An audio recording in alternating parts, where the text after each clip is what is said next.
After being well known for exporting terrorism and fundamentalists and funding a host of extremist activities in India, Turkey is now trying to serenade India as it faces a huge food crisis. Reportedly, for the first time, Ankara has been forced to place an order of 50,000 tons of wheat from India amid an acute shortage of agricultural products. Reportedly, a delegation of Turkey's Agricultural and Processed Food Products Export Development Authority has already visited India to facilitate the process and started to buy wheat through private electronic mandi. Turkey turning towards India is a significant development as the country's Islamic president Recep Tayyip Erdogan on multiple occasions has used his position to target India by supporting Pakistan on the Kashmir issue. However, the sky-high inflation and a free-falling economy in Ankara have forced Erdogan to put forth his begging bowl in front of New Delhi, granting the latter huge leverage. Hi and welcome to TFI English, the national socio-political analysis arm of the TFI Media Group. I'm your host Apurva, and if you haven't subscribed to TFI English channel yet, please hit the subscribe button and press the bell icon to receive all the latest updates. Coming back to the story, in this video, I will explain why Turkey is now extending its begging bowl to India. So let's begin.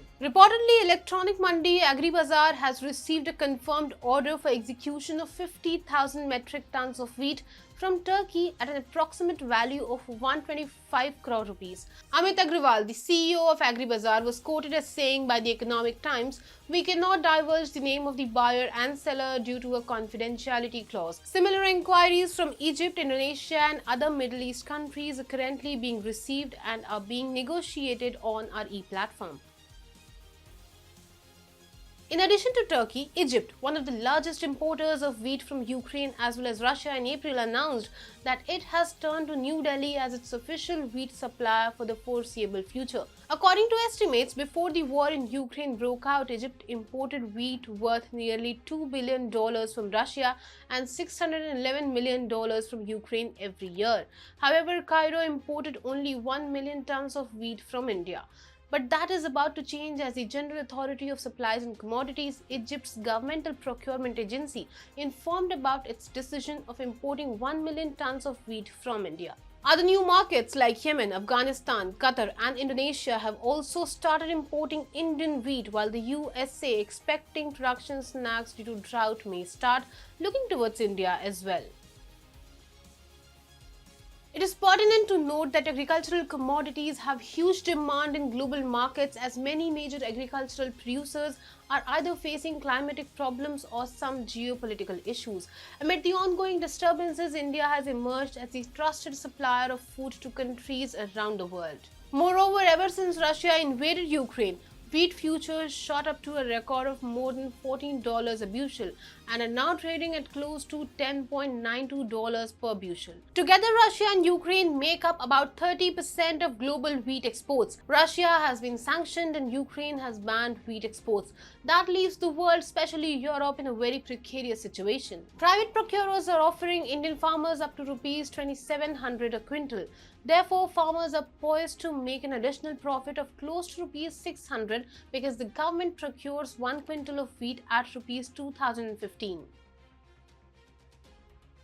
Last month, Prime Minister Narendra Modi, in a public virtual address, had remarked that India was prepared to feed the world only if the World Trade Organization allowed it. The PM said a new crisis has emerged where food security has been threatened. Yesterday, I had a discussion with the US President and I suggested that if the WTO gives permission, India can supply food grains to the world as soon as tomorrow. We already have enough food for our people, but our farmers seem to have made arrangements to feed the world. But we have to live by the world's rules, so I don't know if WTO will permit. Afterwards, Finance Minister Nirmala Sitharaman remarked that WTO Director General Ngozi Okonjo was looking positively at resolving the issue that is hampering India's bid to ship out the wheat from state granaries to other countries that are facing shortages caused by the Russia-Ukraine conflict. India has a distinct advantage over other countries when it comes to filling the void that the absence of Ukrainian and Russian wheat supplies has caused around the world.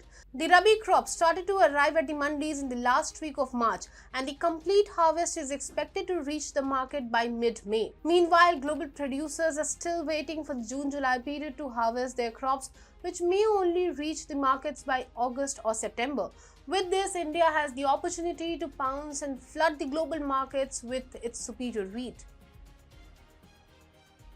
According to a Financial Express report, the country's wheat exports are likely to cross 100 lakh tons during financial year 2022 to 23. The exports have already crossed 70 lakh tons in 2021 and 22 as against 21.55 lakh tons in 2020-2021. The numbers become even more significant when it is realized that up until 2 years ago, the exports stood at only 2 lakh tons. There was a time when India had to feed its population using the crumbs thrown at it by rich and powerful countries in the West. The food which was dumped in India was of low quality. Today, the same India is exporting high-quality grains to its enemies in the condescending West, sending a message that you wouldn't want India to not be in your corner when things get a little south. Turkey should curtail its anti-India activities. Otherwise, New Delhi will not waste a heartbeat in taking away the very life jacket it threw its way.